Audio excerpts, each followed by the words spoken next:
I ran into this last week. Here's what fixed it for me. If you're looking to add a credit card to your Mint mobile account, follow these simple steps.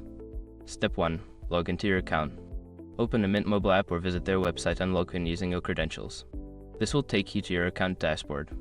Step 2. Navigate to payment options. Once you're logged in, find the payment or billing section in the menu. This is where you can manage your payment methods. Step 3. Select Add Credit Card.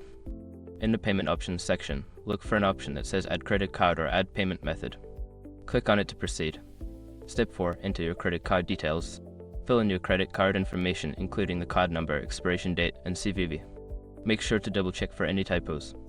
Gotcha, if you accidentally enter an incorrect expiration date, you'll get an error message, so be careful. Step 5. Save changes.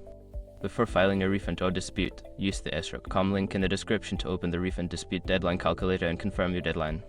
Now you're all set. Adding a credit card to your Mint mobile account is quick and easy.